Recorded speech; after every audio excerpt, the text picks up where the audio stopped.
Tech Tuesday tutorials. My name is Is there So anything beginning mid-June through September. anything that you think that the commission could help you guys with as far as spreading the word about events you're having, or um, any other things you want our support with?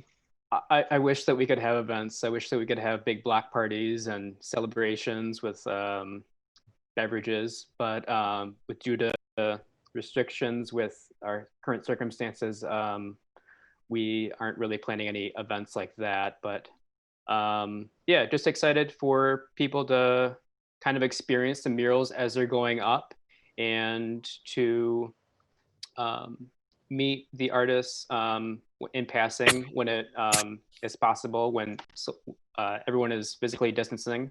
And yeah, just introduce these new artists, provide opportunities for these artists who don't have as much experience with murals, um, and just do as much as we can for these artists and with these artists when arts organizations, galleries, music venues have been hurt so much um, from the pandemic. So, do you have Yeah, a it looks like you have question, a question. Deb? I do actually a couple of comments. I mean, this is a fantastic project. There are a couple of things that I wonder if we couldn't help with, or what your plans are sort of for creating either materials or websites for walking tours of the area and the murals that are part of this project, and maybe other murals that can be highlighted along the way. We could certainly, if there were a web portal or an online tour or something like that, we could perhaps link from our website to those tours. Another thing is that I know that the University of Michigan is looking for field trip style packages for their students for activities.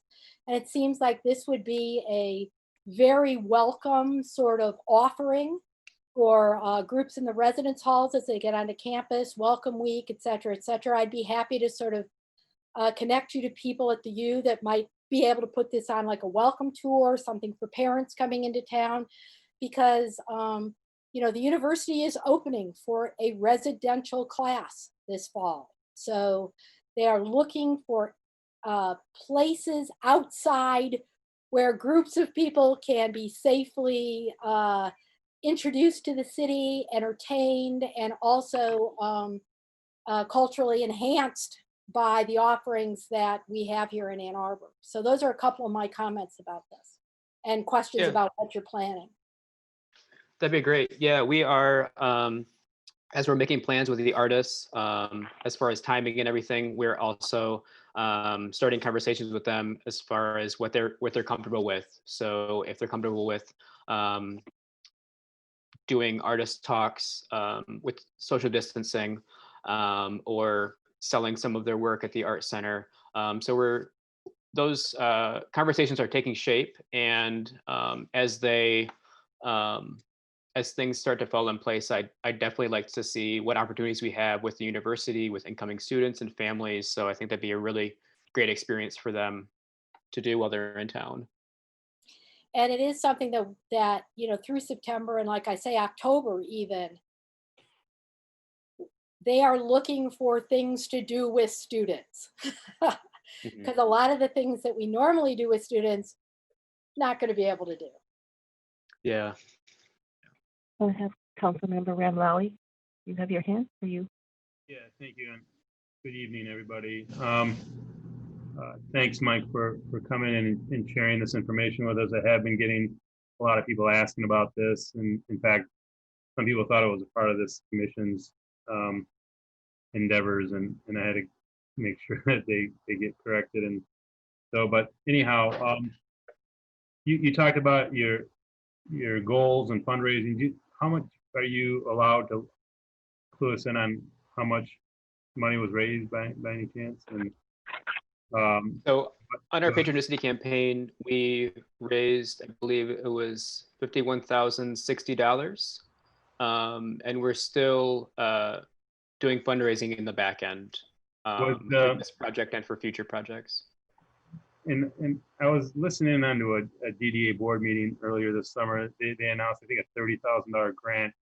Is that a part of the $51,000, or is that grant money for some other program? That must be for some other program. They are kind of, they are a part of this because the Ann Ashley parking structure is owned by the DDA. So that's one of our sites. But it's, if I understand correctly, that money, that's news to me if it is. So this is all out of the 190 other donors. Mhm. And then how are these sites picked? Like what criteria, how are they chosen? The 10 sites, and then maybe one more question. Yeah, so we, over the past 2 years, we've done 2 murals. So on the back of Grizzly Peak, that was in the fall of 2018. And then last August, we did the mural that's on the side of the historic pretzel building next to Cupcake Station. And since we've done those 2 projects, we've just started more and more conversations with people in town, property owners who are, who see the potential in murals, and they, want to see if there's opportunity for them to get some on their building. So the conversations kind of happened organically. And then once this opportunity, when we were originally planning to launch the project to coincide with Tree Verb, then we were trying to garner support from all these private property owners to kind of sync with the timing, so it could be, we could join our efforts with the visual arts and the music side of things in the West Side neighborhood. So that's kind of how that kind of took shape. And also it's just from us kind of seeing what walls were available and then just starting conversations with those businesses and private property owners. So the size of them will be comparable to the other 2 that you just talked about, or are they, what kind of size are we talking about with these additional 10? Are they all varying Yeah. sizes? They'll be pretty varying in sizes. Trying to come up with like a reference point, but yeah, the biggest, that's probably like on the largest scale are the 2 current murals. But then like the Spencer alleyway, the alleyway, it's kind of where that white strip of paint is along the side. Because that's already a painted area. That's the area that the artist is allowed to paint to stay within the Historic District Commission guidelines. So that's kind of on the smaller end. But then on the bigger end, we have like the new Clink headquarters on the corner of Washington and First Street, and the building, that little building owned by PMA next to Downtown Home and Gardens. That'll be one of the bigger ones as well. So yeah, pretty large range of sizes. Cool. Well, we're excited about it. I'm sure, like, everyone feels that way. We can use a little bit of cheer right now with COVID and everything else going on. So this would be, it'd be a welcome addition to our downtown, and appreciate it. Yeah, I would encourage you guys to try to do some virtual events around it, live stream them painting them, do videos of them painting them as much as artists are comfortable. Those also would be great, historical references of how it was put together and this introduction of the artist and things like that. I know to get public buy-in to the works as much as they can get to know the artist, I think that always helps with people actually enjoying the work, especially those artists who aren't necessarily local. If we can get to know them a little bit more and get the warm and fuzzies, then it might not matter so much that they're not local. We might actually get to know more about like why they were picked. They have all these cool things that they've done in the past, and this is what they brought to the table here, and that's why they were really important to, and why we're really lucky that they came here to do their artwork, as opposed to the battle between, well, they're not local, but actually it's really cool that they're here doing really cool work, right? So as much education and virtual and videos and live videos and things, I would encourage you to do those. And as much as you do that, we'll try to help you spread the word about those things and celebrate them. If there's videos, we've shown videos at these meetings before and in the introductions and things, so that we could stream them during a meeting too, as they go on, if it coincides with the meeting or something. So we're here to help spread the word as much as we can, and very excited about it. Great, it's great to hear. I'll definitely be in touch as things take shape. Cool. Any other questions for Mike before we let him go to his evening? All right. Well, thank you so much for joining us, Mike. Excited Thank to see it. you. Yeah, thank you. Thank you. Have a nice evening. Thanks. Thank you. So next on our agenda is report from chair. I don't have a whole lot to report except for very exciting news that we have 2 new commissioners that are joining us. Wasantha Young is not here tonight. She was not able to join us, but she is a lovely friend of Sophie's who has a local company of Tai Chi, I think it is. Correct me if I'm wrong. But she's also an artist. I wish she was here to formally introduce herself, but at the next meeting, I'll have her formally introduce herself and talk a little bit more about her background and things. She's worked at the University of Michigan. She's well connected within the community and the arts world. And I think she's gonna bring some really refreshing new energy to the commission. And I'm excited to see which working group she decides to join and participate in. Sophie, did she give you any idea of which working group she was going to join so we can kind of give those groups a heads up to start reaching out to her? No, we haven't, I mean, she didn't, when I spoke to her, didn't know any of those kind of details of what was going to happen next. So, and I didn't realize she wasn't going to be here today either. So, yeah. Okay, well, I'll reach back out to her then. She's very, very excited to be on and kept saying, have they voted me yet? Have they voted me yet? So she's very eager and yeah, looking forward to having her aboard. Yes, Deb and I had a call with her and we, told her all about you guys and all of our different working groups and totally overwhelmed her. But she was very excited about several of them. And so I'll touch base with her and see which working group she's thinking about joining so that I can let you guys know, so you can be in touch if you're doing any work between this meeting and the next meeting and have her part of those. The other person we have joining us is Sarah Fuller. Sarah works at Watawi Tile Works. And I will let Sarah, you introduce yourself. I'm sure you can do a better job than me. Yes, well, I am so overjoyed to have the opportunity to join all of you. I've spent, the majority of my working career in art sales and the support of local artists, mainly in California. I was out in San Francisco for about 4 years, working with muralists closely during that time. And then I got homesick and moved back to Michigan and was able to work with a wonderful team at Watawi Tile Works. And I'm just really happy to be jumping into the scene here because I did grow up in Ann Arbor, went to Ann Arbor Public Schools K through 12, and I'm really, really happy to be able to be giving back to the community, especially after leaving for a little bit. So feels really great to join everyone. Great. And Sarah, as we go through the working groups, feel free to pipe in and say, oh, this is one of the ones I want to join. So they know which ones you're joining so they can reach out to you. I think that, Vanita, did you send out the updated contact list to everybody or just to me?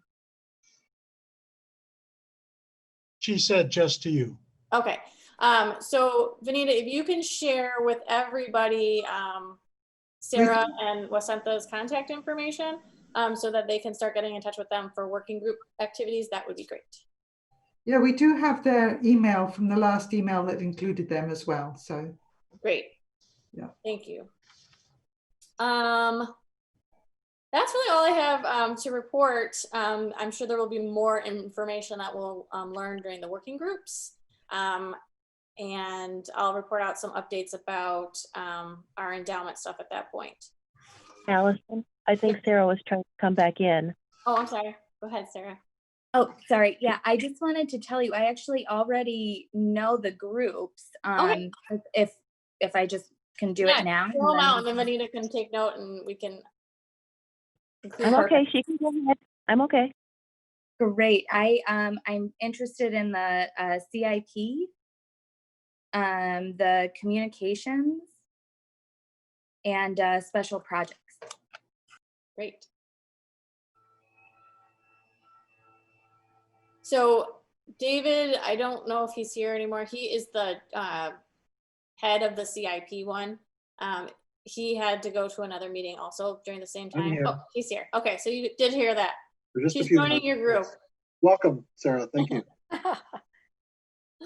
We don't All have right. much happening right now. We'll just be waiting until about December when the new CIP comes out. So new business, it looks like we have none, and old business, we have none. So report from staff, Benita?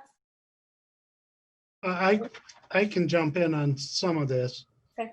On the public art plaques, we're continuing our efforts to coordinate bronze plaques for the Arbor Winds in Levin. That would be the stadium projects.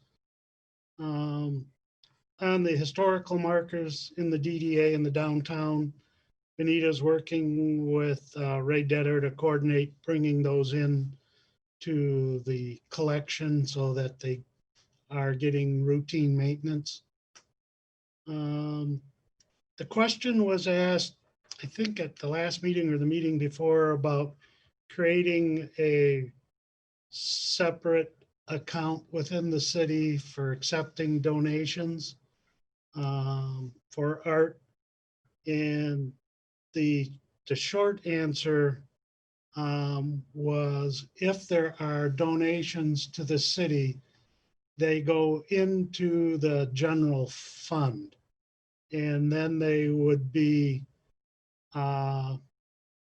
tracked by like a separate note in the general fund, but they are general fund monies and they would have all the risks associated with general fund money. So that was the answer to that one. The other one was the bylaws, the legal review regarding members of the Art Commission being able to bid or propose on city projects. And Councilmember O'Malley, I think Attorney Frost communicated directly with you. That's correct. This I don't yesterday. know if you want to summarize it or you want me to summarize it. Well, you can, and if I need to add, I will, I guess, since. The bylaws of the Art Commission are standardized bylaws across all the commissions and committees within the city.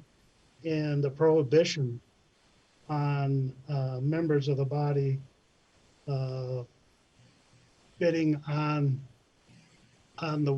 work within the city on a city project is standard. It's there so that there is no appearance of, I don't know what the correct word is, collusion or misfeasance in the bidding process. So the answer from the attorney's office is they will not support removing that from the Art Commission's bylaws. At this And- time. And it's really up to city council in the end on whether they want to make a change or not to the bylaws. And I would be more than happy to bring it to city council for council to consider. I think it's punitive in measure. It goes beyond just not being able just to recuse yourself, but then also serving on the commission for a full year after. And it just seems to be very punitive in measure. And I'll let Deb go ahead. No. I was just going to reinforce that. I think that there are, while I understand the importance at times of standardizing language, I think that there are a lot of opportunities to look at case by case industries and funding mechanisms and the way that we actually do our business on the commission currently that have lots of strong, there's a lot of strong reasons that we could and probably should be treated differently from a number of things versus, say, the Downtown Planning Commission or a development project. And so I also think that it runs counter to our interest in promoting local Ann Arbor artists and artisans in a very meaningful way, in a way that it probably wouldn't other industries. And so I would very much like to work with you, Ollie, to craft and think about the actual reasons that not only is it punitive, and probably even punitive to other commissions, but we're only worried about our commission, but does not take into account the unique elements of public art and those that practice in that space. And I think that we can make some arguments for why this level of stricture may be inappropriate in other places of the committee, but certainly is inappropriate here. I also have a follow-up question. So Sophie had a, I have a I was follow-up thinking question. that Sophie had her hand raised too. Sorry, Allison. Get her hand up. I don't know, Craig, if this has been answered already, but when we contract out the selection process, at that point, can they apply? They can't apply to those either? I haven't asked that specific question. I believe it does, would exclude them from that, but that's me guessing and not actually asking the attorney. Okay. Sophie? Yeah, can you hear me? Yes. Yeah. I was wondering whether it might help if there was a financial level so that for projects below whatever, $3,000 or something, that it was okay. I'm just picking that out of the air. But I mean, a lot of the art projects are not like major building projects, for example. Right. So it might be possible to have something for smaller projects that was allowable below a certain budget. Definitely something to consider as we're taking the language to be adapted and seeing if there's ways to modify it to fit. Yes, John?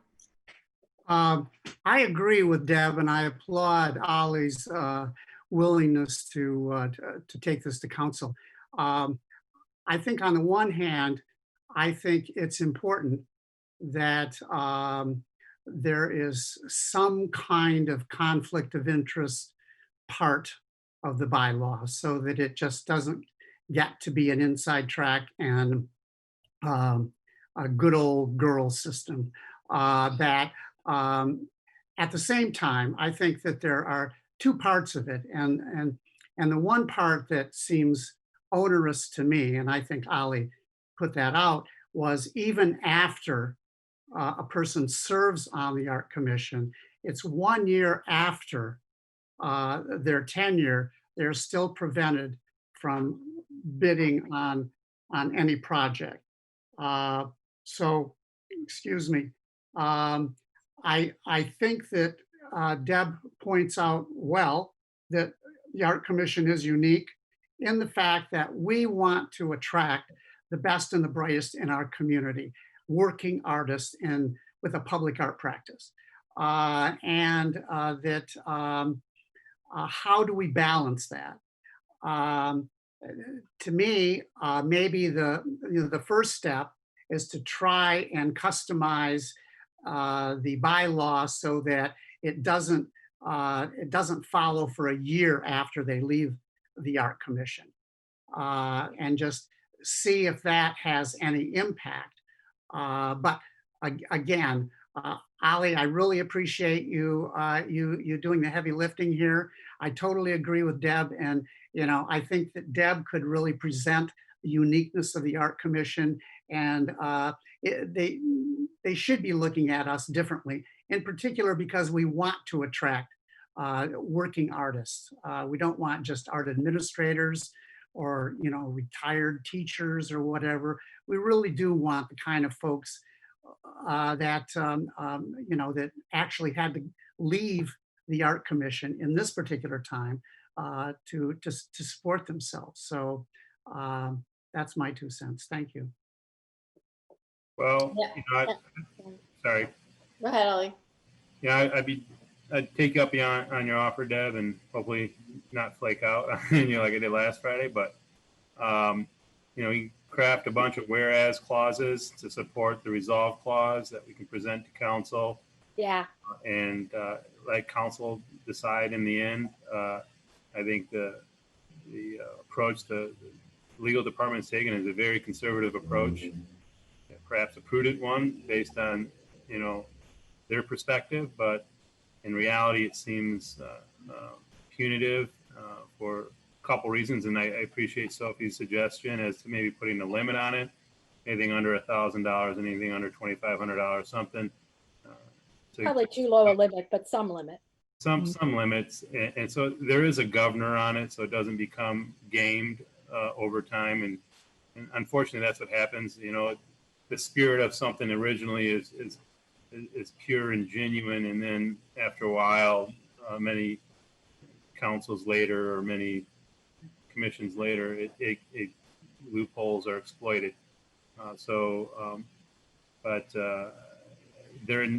This needs to be addressed, and especially for my sake, the 1 year prohibition beyond serving just is just draconian. Before I call on you, Deb, Sarah, have we described enough what's going on? Should we back up a minute? Dive right into it. I think I'm starting to get it. Okay, so let me back up just for and anyone in the public who's watching at any point. So in the bylaws for commissions, it says that anyone who is serving on this commission is not allowed to bid on a city project. So for example, Sophie, who's an artist, she is not allowed to put her hat in the ring for any of the public art projects that go to the table right now. She also is not able to do so a year after she stopped serving on the commission, the way the rules are written right now. And we kind of said, well, that's crazy. You know, couldn't we just have her not vote on stuff and, you know, set aside when those things come up? And then, you know, we want to be able to have great artists like Sophie on our group who can, you know, give the insight of a current artist and provide that to the commission, and also provide that to the public when they come and talk to us and ask questions and things like that, and provide their insights for the city. But also we don't want to tie their hands and not allow them to practice their art with city projects. So we took it to the attorney, and the attorney kind of, you know, said, well, this is the rule. This is why this is the rule. We have to keep the rule. And Ali's been fighting the good fight for us to try to change it, because we think there's lots of ways that we can do this without actually doing anything that would be bad. You know, we're not going to, we'd have her not vote.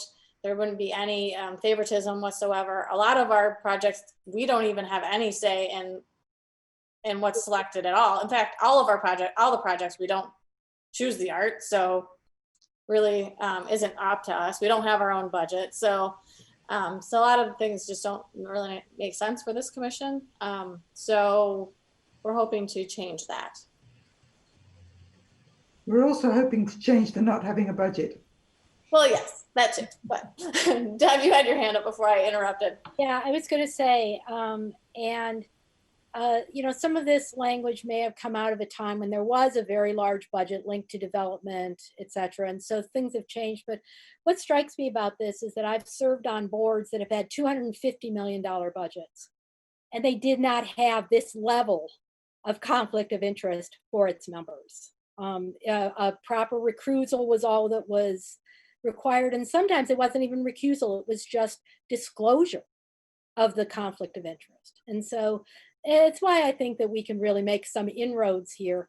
And who knows, maybe there are other commissions that also may have some unique pieces that could be reflected in a model such as this.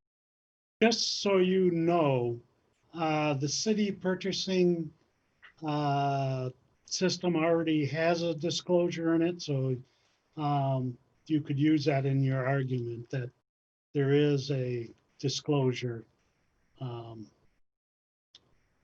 Yeah, I mean, when I was, well, thank you, Craig, because when I was doing conflict of interest stuff, it was even the case that the husband or the spouse or the partner of somebody on a board was not precluded because they were seen as separate financial entities, even if they were joined in some kind of civil contract. So it really does seem very punitive at this level.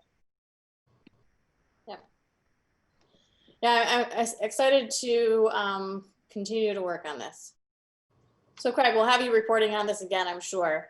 Oh, sure. But And then my last item on the update is the Allen Creek berm and the mural project on that, which probably started the previous item for discussion. We will be going up, and internally staff is looking at the timing for that. Everything we get from folks say we don't want to put the mural on that wall right when it's quote unquote still green on the retaining wall. So that will, we haven't lost sight of the mural project. It will go forward. But the timing will be after that wall has aged some. So it's, the concrete is cured. Now, Craig, you say aged, like how long aged? I'm not a concrete expert, but I would be thinking next year at this time. Okay. And it's not necessarily a mural project, it's just a project on a wall, right? On the wall, yes. It's kind of, because of the space there, it will have to be very thin because the wall is right next to the travel way, the walkway. So you don't want things protruding from it, but it could, any flat type of installation would work. Yes. Excellent. That's it. Any questions from folks about those items or other items related to city projects?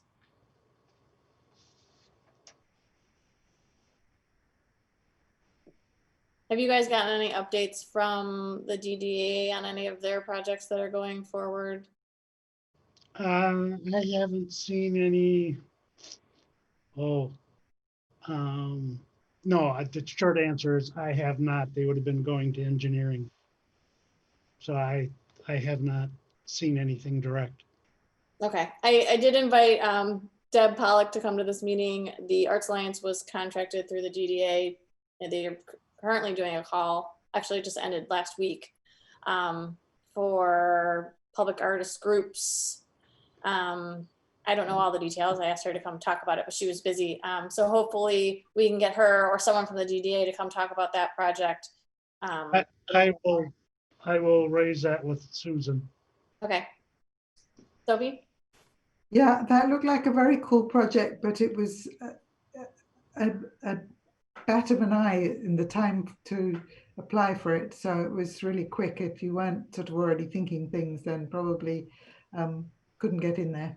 So You know, the deadline was really close to when I saw it too, but I wasn't sure if it had been posted for a while and I just hadn't seen it or what had happened. 10 days or something, which is not very long to think of a new, you know, pretty much city planning project. Anyway, so I hope they got some good applications in that little window there. Yeah. Yeah, and I know I thought that the parking structure project was going forward, and I wasn't sure if there was any public art going on with that either, Craig, if they could report out about that. Which parking structure The project? Ashley one? The Ann Ashley? Yeah, isn't that happening soon? No. No, Oh. that didn't get support from council. It didn't get funded. Oh. Okay then. I guess now we will move on unless there are any questions for city staff. Okay. To report from our working groups. The first working group on our agenda is the business owners and developers. I know, John, you sent in a report. If you want to briefly give us a synopsis on that. Sure. The working group did not meet, but there is a liaison from the Art Commission. I'm the liaison on the downtown, the Design Review Board. And the Design Review Board meets once a month if there's a project submitted. And there was a project submitted, and this is I think it is a 6-story mixed-use building on the south side of South University by East University, just coming out of the Diag, that corner. It's a residential building, student apartments. but on the first 2 floors, it'll be retail. And there is an alleyway, a connecting alleyway between South University, between East University and Church Street. And that there is a space there for murals, and the developer was amenable to including that into their project. And I recommended that they consider local artists as much as possible. So that's all I have in the report, and it has been submitted, and I did not know that Sarah and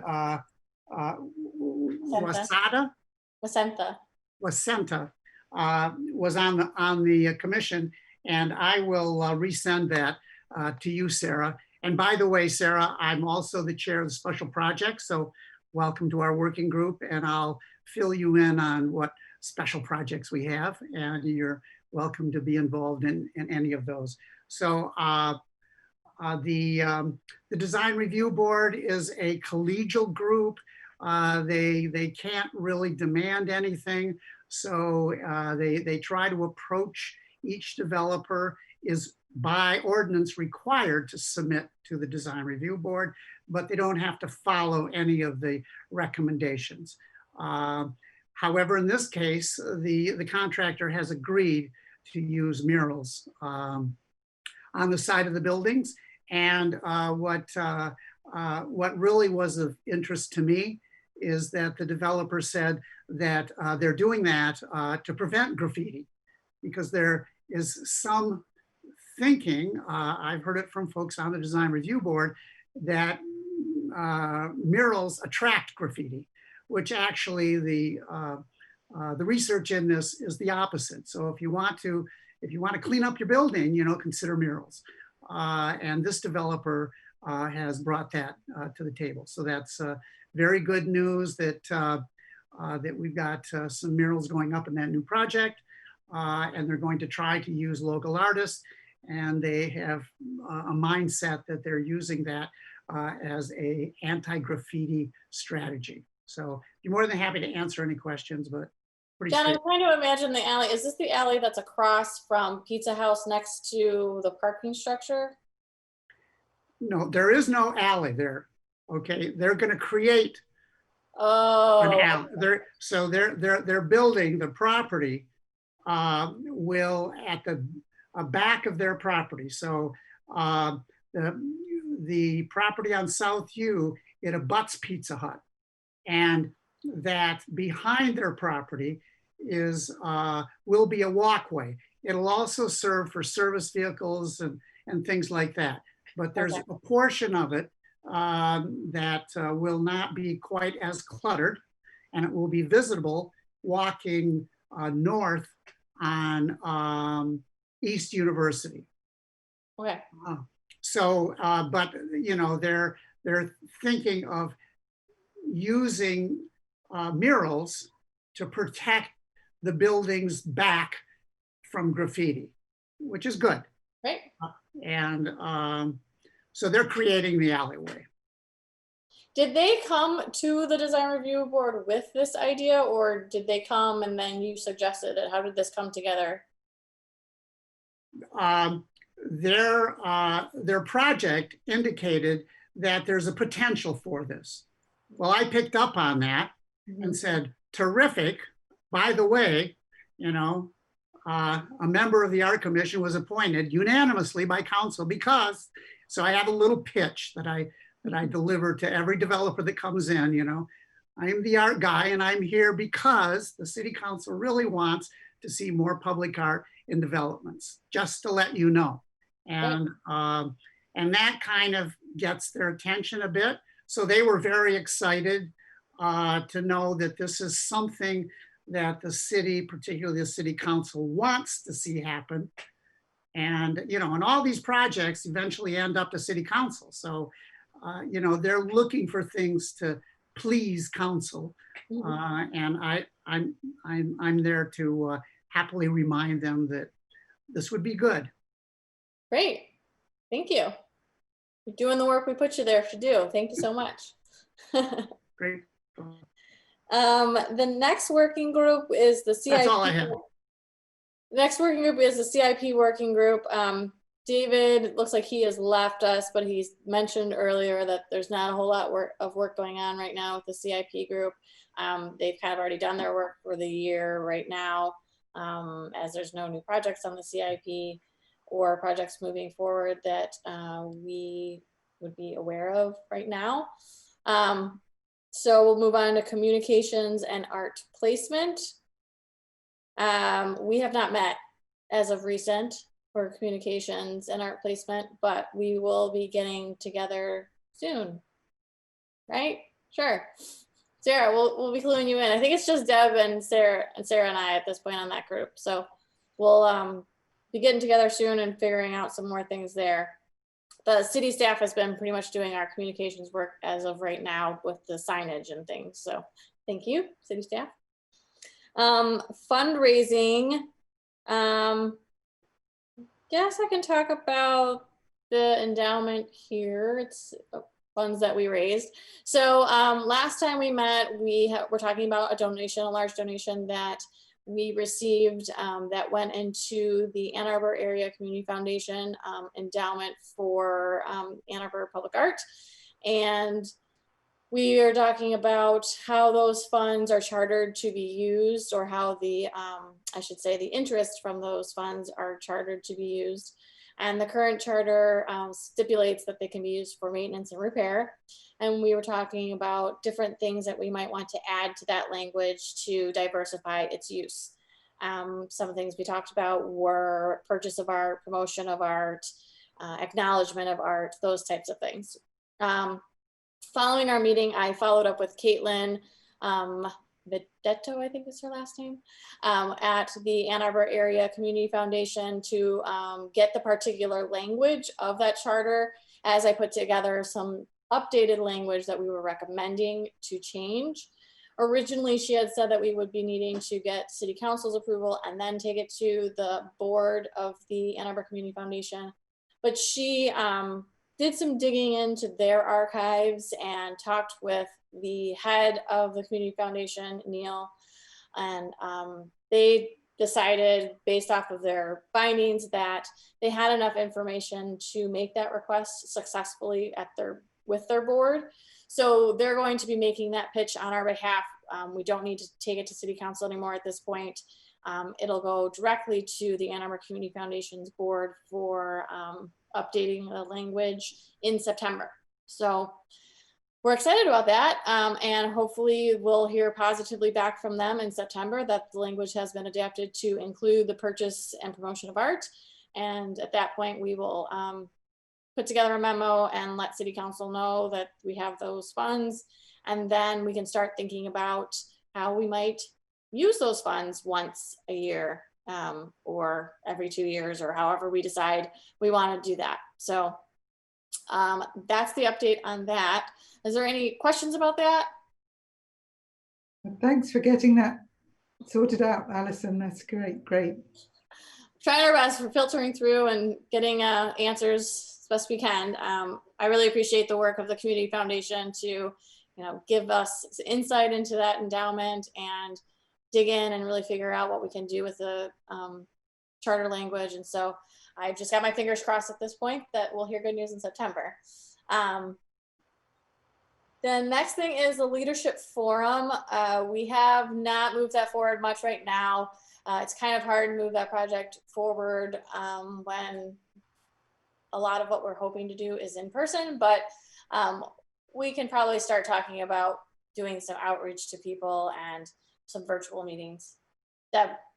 I was going to say, I think that we were also thinking that if any of our new members wanted to join us, this would be a good time. And I would recommend that we look to get a meeting back together probably mid-September and move forward from there. We'll know a little bit more about how our community, how our schools, how our university, how various things are opening.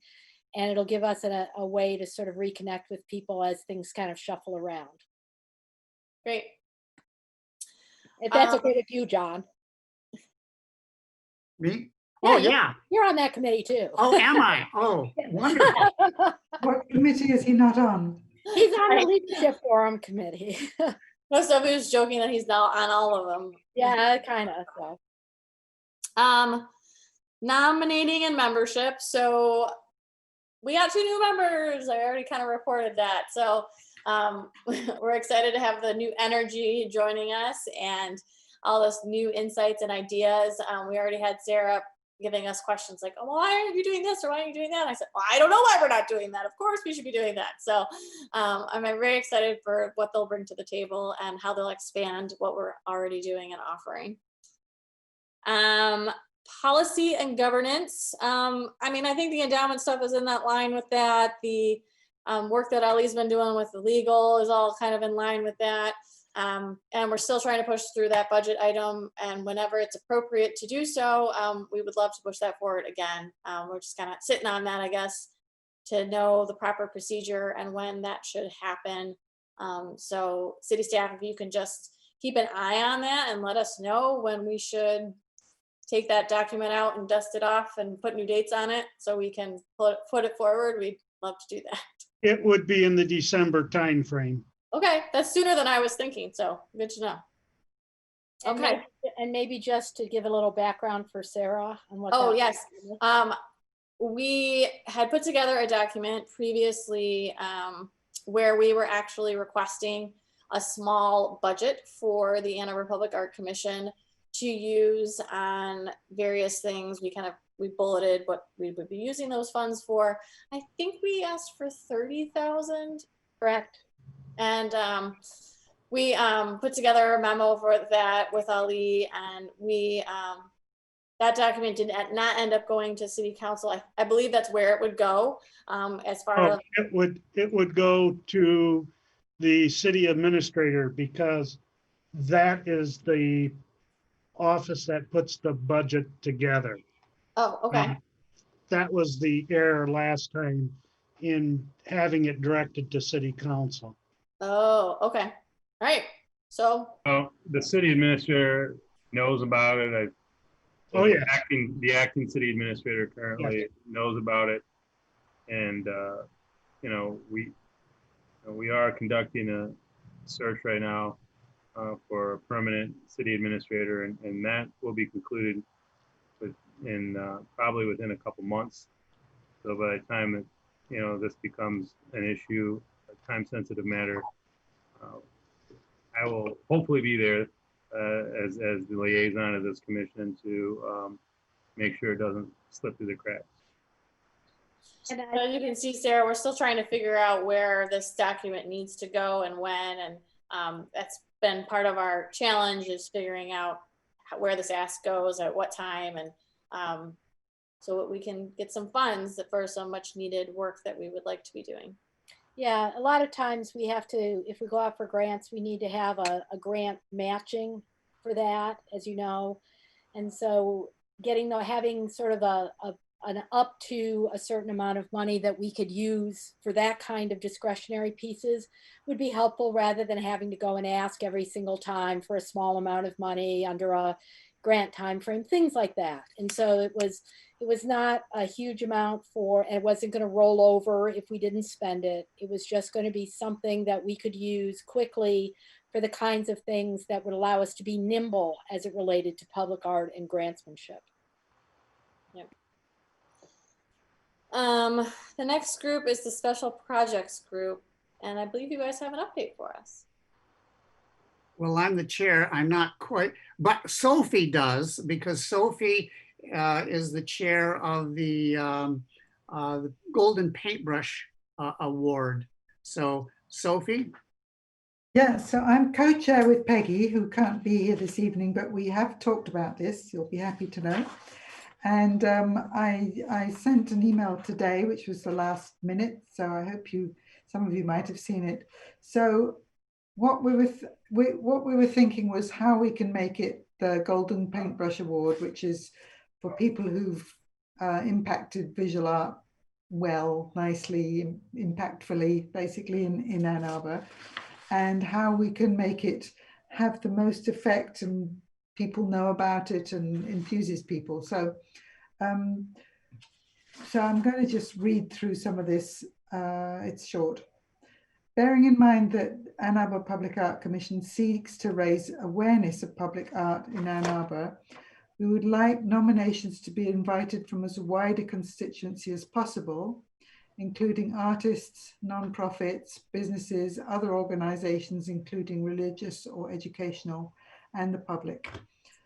The thought given in the community of whom to appreciate and honor for the visual impact they've made is arguably as important a part of the award as the benefit to the recipients. So the idea is that we're trying to just raise the awareness of public art generally. So to allow dissemination of the call for nominations, a long nomination period would be desirable. For example, nominations October 1st to December 18th. So 2 full months, basically, 2.5 months really. And then announcements in January and awards in February or March. So the nomination process is supposed to be a big publicity process.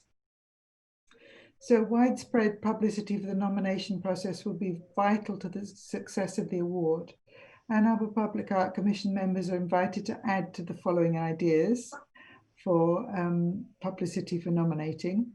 For example, our website, flyers distributed in various places such as store windows at polling places in November. Hopefully at the Art Centre's mural events, if they manage to have any, or at least get a mention if they have some online ones.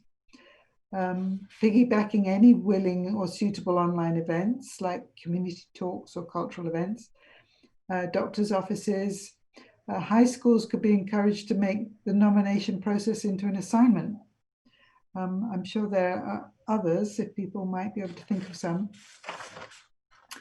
And then because of this was an extra thing we thought of adding, that because of the immense creative effort put in by teachers at all levels to provide visual art education virtually or online, especially online art teaching or projects, a category for K-12 or other children's teachers, perhaps summer camps or something like that, might be desirable, and students, parents, or other teachers might nominate for that. So it's a special educators category because those are very often the people through K-12 teachers who give children the first idea that they might enjoy or like art or appreciate art. So a judging committee could ensure quality and fairness with the addition of at least one People's Choice Award. So again, it's a way of trying to make it as open and visible to the public as possible. So if anyone has any thoughts or suggestions or ideas, now's a good moment. Quick question, Sophie. So you're saying visual arts, is it specific to public art projects or open to all visual artists? No, it's open to projects or individuals who've made some kind of impact on visual art within our city. So it could be anything. It could be anything, as long as it's something that somebody feels is they've really liked and they would like to nominate. And if it's had, some effect on the community rather than just, oh, I went to this artist and I bought their painting and I liked it, I then think that would cover it. John did provide a kind of draft of a nominating process form before at our last meeting, which would certainly be the basis for what we were doing. So it does have to have some wider impact than just individual. But I think that the more things that people might not normally think of as part of regular public art, or just things that we wouldn't have thought of, but somebody else has seen and thought, this is so cool, I want everybody to hear about it. As so well as visual or very traditional as a kind of project that would be. So it could be visual or performing arts or any type of arts that had an impact on the community. Well, we've said visual art because I think that's what our remit is. I mean, personally, I'm open to everything, but I think the Public Art Commission is supposed to be visual art as far as I'm aware. Well, when I say performing arts, I mean like festivals, like festivals and things. Those, I mean, definitely have an impact on the community. Yeah, I mean, if you mean visual art kind of festivals. I mean, I don't mind, I'm open, but I thought that we were supposed to be restricted to visual. So I think John was going to say something, right? Go ahead, John. I think that what happened before, I think, is just one iteration of it, and we can create our own. So the idea that before it was a collaboration. So what the Art Commission wanted to do was encourage the schools to work with the library, to work with the bus system, and create some art thing. Festive Fools did receive a Golden Paintbrush Award. It wasn't, you know, museum art. It wasn't considered something like that. So, however, that's, I think, what Sophie has started to talk about, and we should talk about, is that, you know, what is that little elevator pitch that we give? What is it going to describe? Is it the visual arts? I think that we should try to be open. I think Sonic Lunch could be a possibility for a Golden Paintbrush Award. A number of other things, I think, could be included in that. And so the task force that I sort of started developed those guidelines. Then it's up to Sophie and that subcommittee to refine it. You know, to me, I would think it would be smart to make it broader than just a visual art. If, you know, Festive Fools is a visual art too, but more than a performance art. Deb? I was just going to say, I mean, I think when you look at what we're trying to accomplish and the point of our mission, I think that we're looking for, and the thing that you talked about, Sophie, about it having some kind of community or public impact, is that I think we are looking at art in the public sphere. And that could include things like Sonic Lunch or the Summer Festival or, you know, Top of the Park or something like that. So that you could, you know, could include both the time-based and static art forms. But I think that the important part is that it's something that contributes to the public sphere and the public appreciation of the arts in our community. Because public is the word that sets us aside from other arts organizations. And our commitment to the city and the community and the taxpayers is what we're trying to reflect here. So maybe just language like that. Yeah, I would agree with that. So am I mistaken in thinking that our remit is specifically for visual art? I mean, I can see there would be theatrical things where, or like festivals, where visual art is part of it. But if we were to do something that was purely music, is that acceptable for us, or is that not part of what we do? Because I think public sphere for me is the thing. So that's not the kind of art. I don't think it's the kind of art. I think it's the public presentation sphere impact. So for instance, I mean, I'm just throwing things out here, and I'm a theatrical, so I tend to think of theater things. But like, you know, Shakespeare in the Arbor. What if somebody brought that to us? Would we say, yeah, Shakespeare in the Arbor? Wow, it's only had great community impact. It's only been going on for years. It only sets apart our community in a fabulous way. No, I mean, I'm just not sure we'd want to do that. But I also don't want it necessarily to be everything. It's not you buying an artwork, as you said, and putting in your house, and because you invite people over, it's got community impact. You can do it, you can nominate it, but I wouldn't expect it to win. I would think, Sophie, that maybe you guys could put together a rubric of things that, you know, would like how you would be scoring these things, and those would probably guide people to know what may or may not fit based on that rubric. Like you'd have community impact and like how many people from the community were involved and how long it's been going on, or things that you think are essential to make this be winnable. And those things in that rubric, if someone's going to nominate something and they say, well, heck, it only fits one of these boxes, it's probably not a good fit. You know, that might help shape it, as opposed to trying to put the type of art. It's just the kind of aspects of the project itself that make it a good project.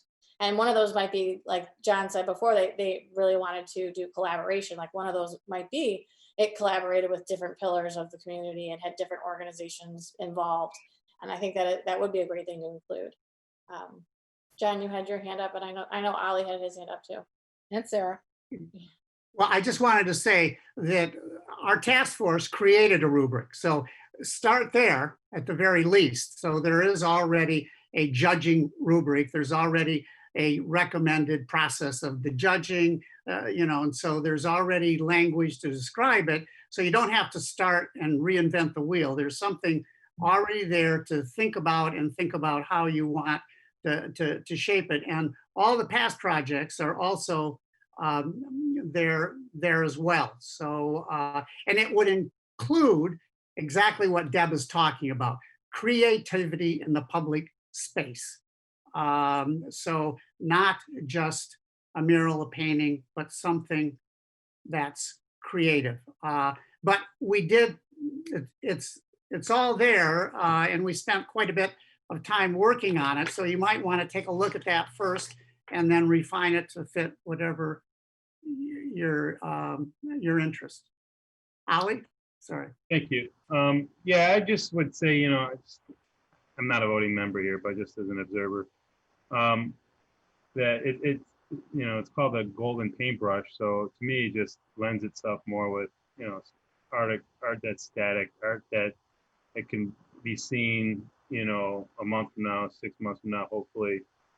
When it comes to music and other live performances, it's like I've been to a lot of shows and they're not all the same, even with the same artist. There's sometimes like, wow, that was the best show. And then you go another time, it was rather flat. So I would suggest maybe having a couple different categories if it was going to be expanded, and have one for art that's not static, and related to music or something else. But I would lend my thoughts to something that again doesn't change, and it can go back and be seen later, and it's the same.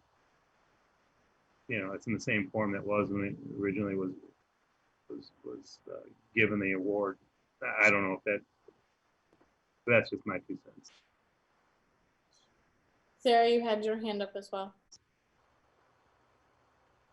Oh, you're muted. There we go. Okay. So I was wondering if this would maybe be an opportunity to utilize the new asset of the online catalog of art around town, just because, I think sometimes when you're, having these broad boundaries for nominations, it's good to show some sort of example to the public. That way, some sort of suggestions. Sometimes you get way more engagement if you're able to link to something to show that engagement, and you're able to leverage a new asset that the commission has just created. I'm wondering if that type of thinking is something that would go into the nomination process. Yeah, I do wonder if we could somehow within that system have like a separate catalog of all the previous Golden Paintbrush awards. Right. Just a way to get people to start thinking like we were kind of saying about art that affects them, that maybe isn't a mural or a painting, but exists in some other way that maybe they haven't thought about before, but could utilize this online resource to sort of figure that out. So that question would probably go to you, Vanita and Craig, if we can. I captured what I captured was cataloging the old paintbrush awards. I don't know if that is exactly what you were trying to say. Yeah, I mean, ideally we would do it in a similar format as to how we've done the current collection of public art. So where there's a map and images, and you can click around and there's information about each of them. Deb?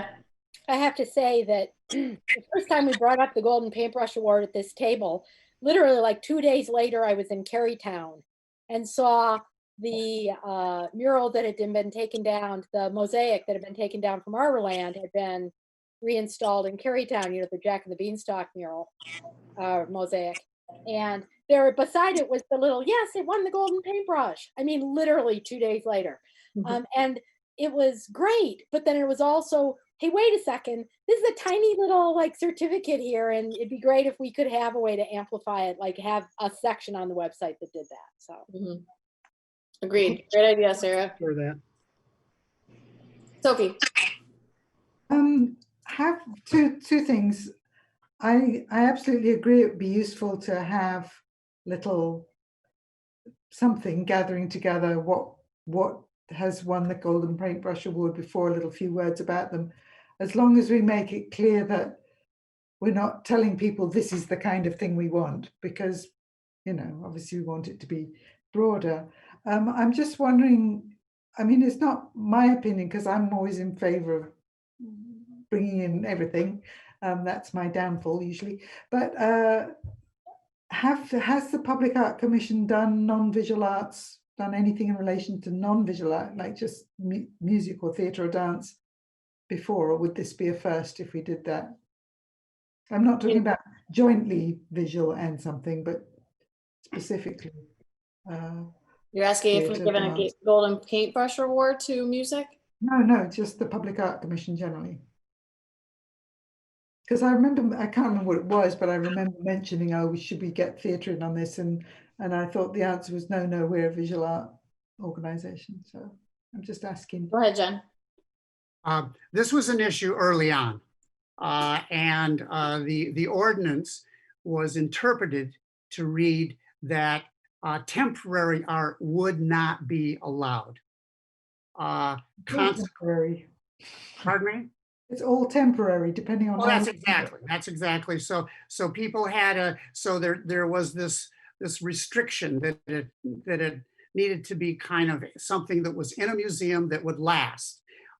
Well, installation is really a very high art form for public art, and consequently, Festive Fools was not allowed to be a project that could receive funding under the Percent for Art ordinance. So the Art Commission ordinance was changed. The description of art was changed to include temporary types of art. So it was intended to broaden the concept of art in a public space. More aligned with what Deb has mentioned, is that an enhancement of the public space. So this issue has kind of, come up.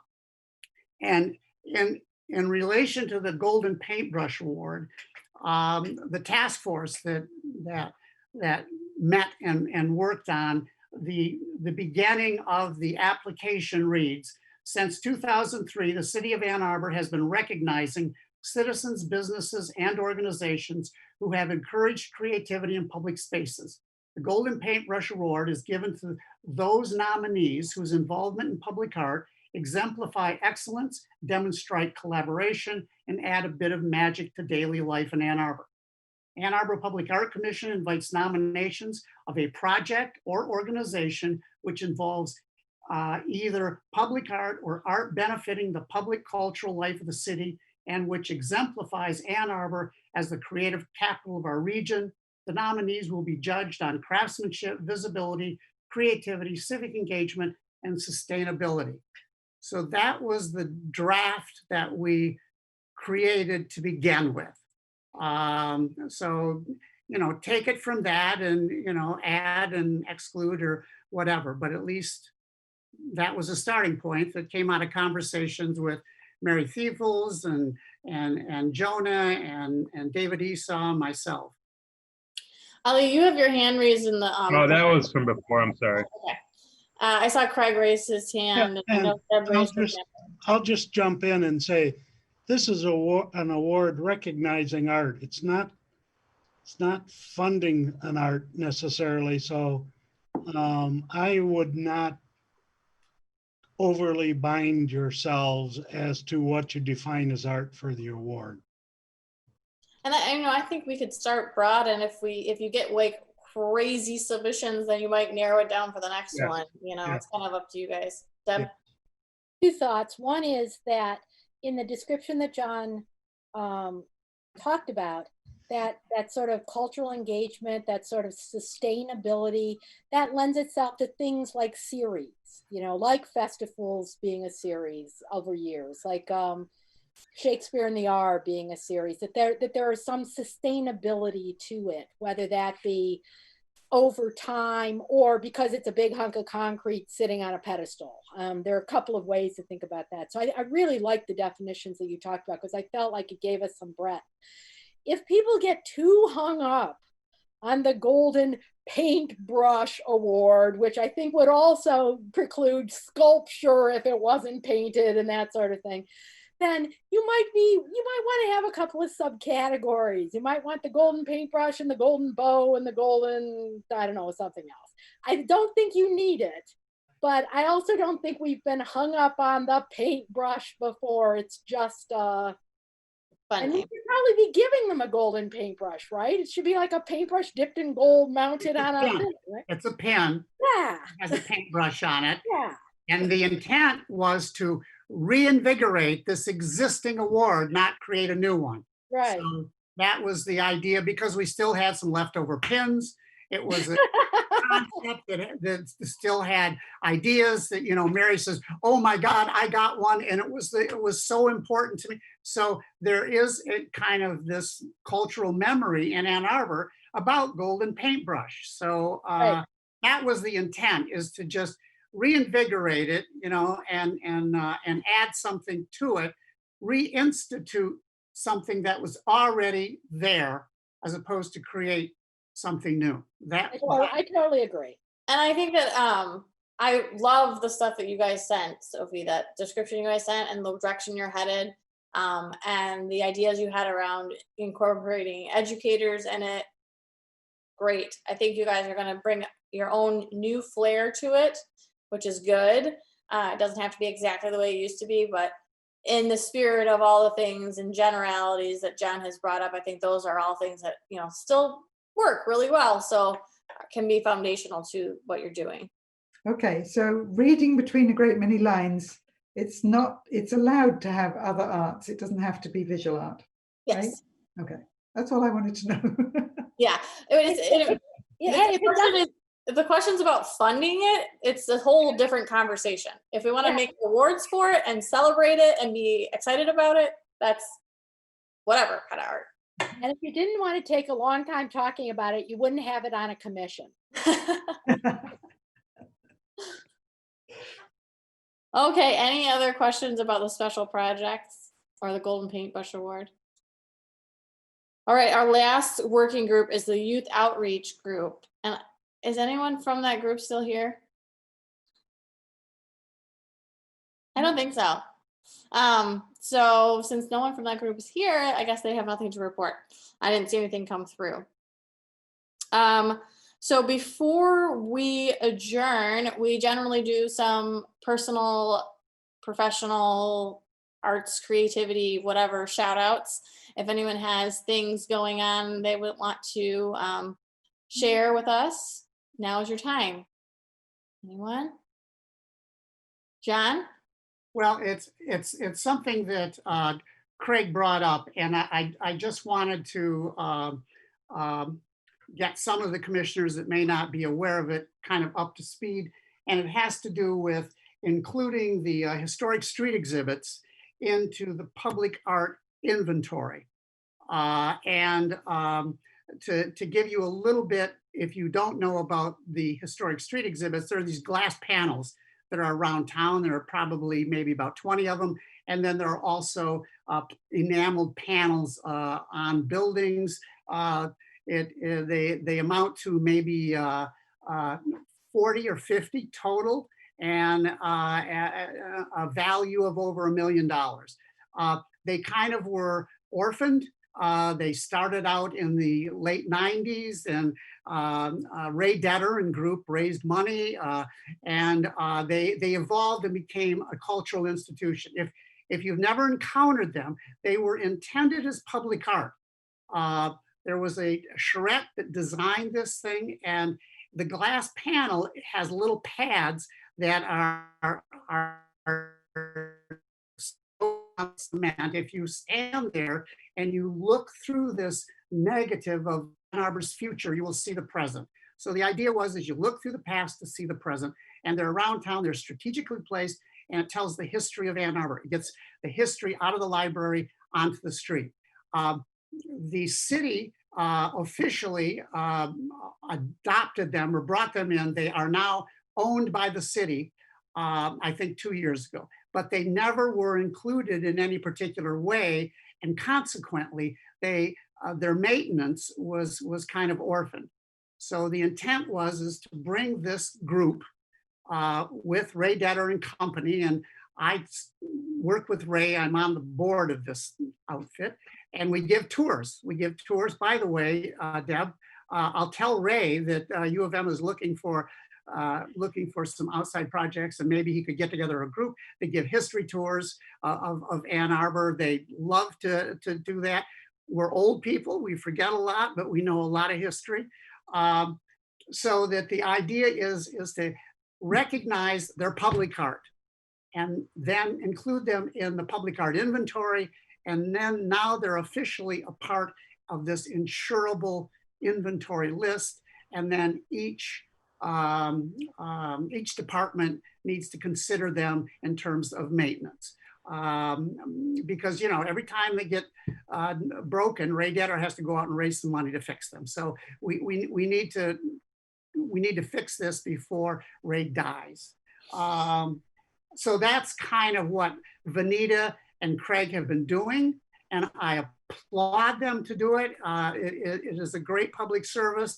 It will mean that we won't have control over it, but it will be a part of the public art collection that, you know, we kind of have the responsibility of making sure that that it is maintained. Just to give everyone background. Thank you. Thank you. Sophie, you had your hand up. Yeah, I was just thinking that in view of the Black Lives Matter movement, that there might be 1 or 2 panels missing. And perhaps whoever should be thinking about these things might think where those panels might be and what might be on them. You mean How would working that group? happen? Historic exhibits. Oh, Yeah, I you totally know, agree. I totally agree. And there are folks that feel likewise that, you know, the neighborhood that was the African-American neighborhood has been gentrified over and over. And, you know, so there's a lot of stories to tell that this was a station on the Underground Railroad. Excuse me, the suffragettes met in the second post office on the corner of Church and is it Church and Fourth? Church isn't right, but in any event, pardon me, is that right, Ollie? It's Catherine? Are you talking about Catherine and Fourth? No, what's the one south of Catherine? Ann? Anne. Ann. So Ann and Fourth. There's a corner there where the Birkenstock building is. Well, that was the a Negro Improvement League that actually funded uniforms for African Americans that went into World War I, and they had an African American city club right there, and all of the livery stables were right on Ann Street, and many of them were run by African Americans. So there's a cultural history to that. Some of that is told on panels, but it pales in comparison, I think, to the story that should be told.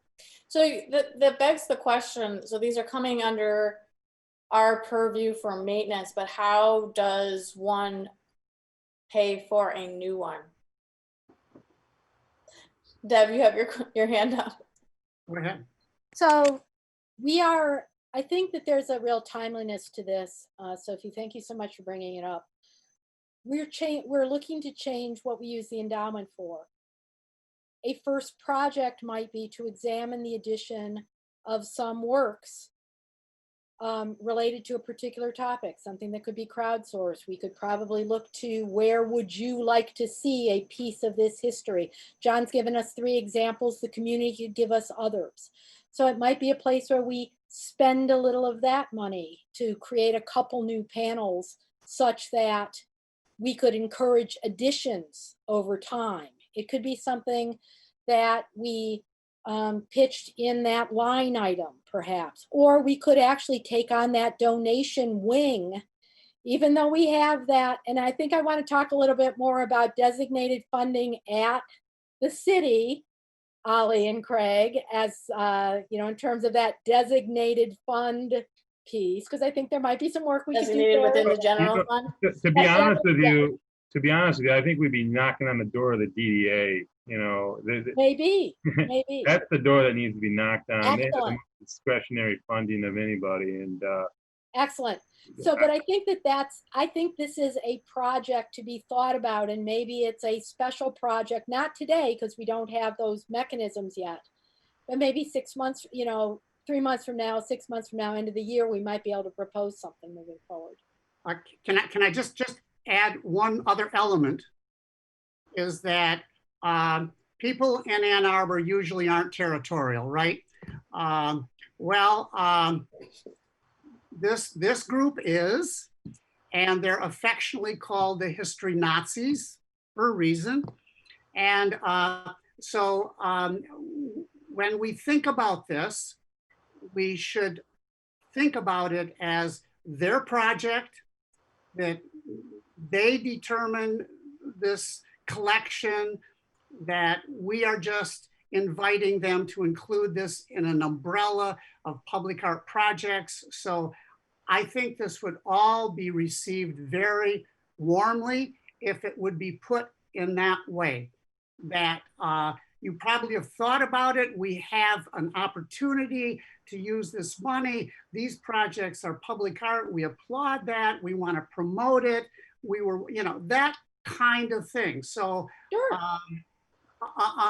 Understand that we should not look at this as our projects, because we'll get some pushback.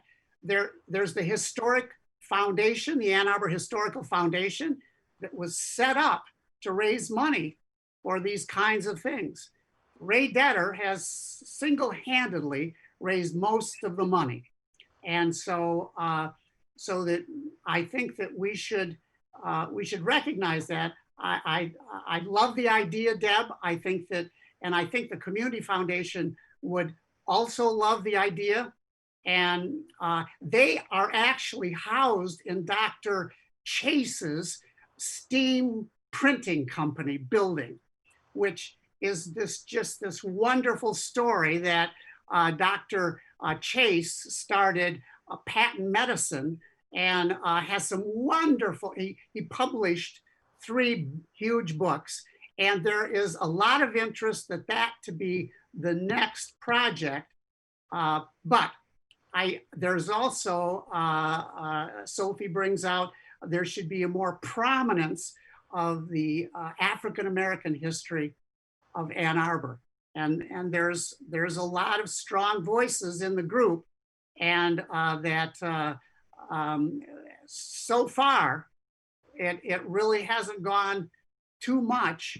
There's a mural on the corner of Ann and Fourth of various individuals in Ann Arbor's history, African Americans. There is that particular location. Water Hill was a section of town that was noted for the African American community. The old Elks Club was a Black club. So there's a lot of history that's there. I just encourage us to think collaboratively with them and to let them lead and us follow. But John, that's exactly right. We're going to collaborate with those that have had it as their mission and vision. And you are going to make sure that that happens. That's why you're here. So we are indebted to you for making sure that we move along a path that creates the most community while we are expanding what our mission and vision and values are across the community. Sophie, you had your hand up. Yeah, it's just a thought. good, we'd be happy to do that in a real. The Monument Lab, which originates in New Orleans, no, not New Orleans, in the place with the arch, what do you call it? On the river, you know the one. St. Louis? Yes. So Monument Lab had a project starting there where they set up a little tent in downtown or something and just asked everybody, what monuments would you like to see or would you like to mark on this map? And they included actual monuments, monuments that used to be there and had gone, and monuments that they wish were there. And so there were imaginary maps of monuments that could be there, you know, and some of them were very personal things and some of them were, you know, historical things that weren't recognized. So there was a huge variety of things.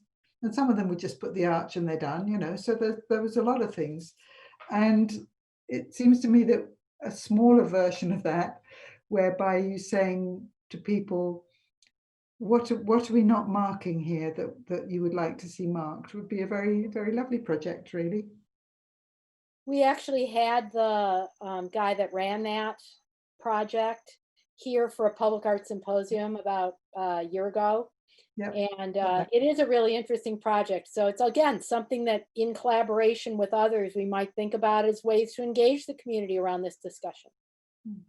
Let me suggest a starting point, and it has to do with Craig and Vanita getting this historic street exhibits on the art inventory. Once that's done, we can invite Ray Detter, you know, and Grace Shackman to one of our meetings to recognize them, applaud it, and ask what we can do to help. One of the things I know they want and need is promoting this stuff they have. We can do that through the Art Commission. We can promote them, and once they trust us, I think that they will be more receptive to, you know, these are a bunch of old folks that, you know, I'm 74, I'm one of the youngest ones. And so, you know, but they've been doing this for a long time. And you know, they want to include the schools. But we have Peggy on the Art Commission. So there's a natural symbiotic relationship that could be developed. I recommend that we start with this thing that Craig and Vanita are working on, because that's what they want to do, ensure the maintenance of this stuff after they die. That's big with them. If we can ensure that, that will be the next step in doing a lot of the other stuff. Okay, so I want to get us back on track, guys. These are great discussions and ideas. We have an annual meeting every year where we actually set goals and working groups to work on projects like this.